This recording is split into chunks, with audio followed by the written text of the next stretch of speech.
extraordinary, and I am honored to yield her 1 minute. The gentlewoman from California is recognized for 1 minute. Thank you very much, Madam Speaker, for recognizing me, and also to the distinguished chairman for his extraordinary leadership, which I'll address in a moment. Madam Speaker, when was the last time anyone ever asked you for $700 billion? It's a staggering figure. And many questions have arisen from that request, and we have been hearing, I think, a very informed debate on all sides of this issue here today. I'm proud of the debate. $700 billion, a staggering number, but only a part of the cost of the failed Bush economic policies to our country. Policies that were built on budget recklessness. When President Bush took office, he inherited President Clinton's surpluses, 4 years in a row, budget surpluses, on a trajectory of $5.6 trillion in surplus.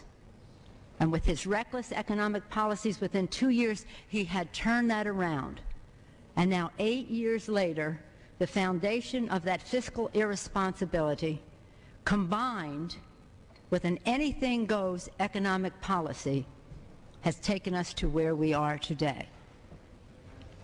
They claim to be free market advocates when it's really an anything-goes mentality.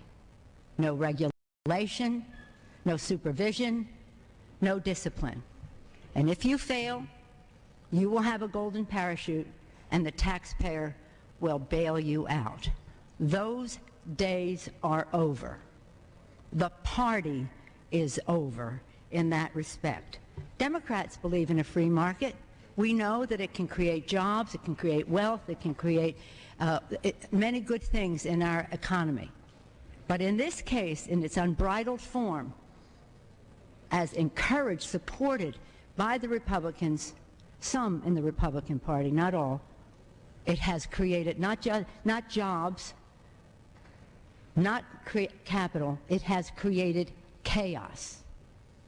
And it's that chaos that the Secretary of the Treasury and the Chairman of the Fed came to see us just about a week and a half ago. Seems like an eternity, doesn't it? So much has happened.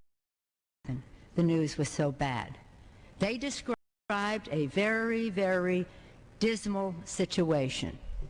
A dismal situation describing the state of our economy, the fragility of our financial institutions, and the instability of our markets, our equity markets, our credit markets, our bond market. And here we were listening to people who knew of what they spoke. Secretary of the Treasury brings long credentials and knowledge of the markets. More fearful, though, to me, more scary were the statements of Chairman Bernanke, because Chairman Bernanke is probably one of the foremost authorities in America on the subject of the Great Depression.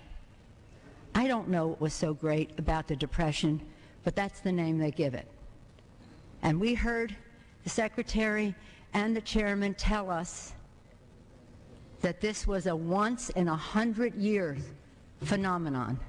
This fiscal crisis was so drastic. Certainly once in 50 years, probably once in 100 years.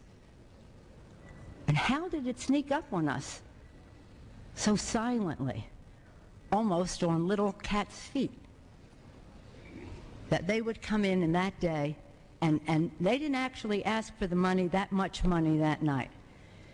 It took 2 days until we saw the legislation that they were proposing to help calm the markets. And that was on that day that we learned of a $700 billion request. But it wasn't just the money that was alarming. It was the nature of the legislation. It gave the Secretary of the Treasury czar-like powers, unlimited powers, latitude to do all kinds of things, and specifically prohibited judicial review or review of any other federal administrative agency to review their actions. Another aspect of it that was alarming is it gave the Secretary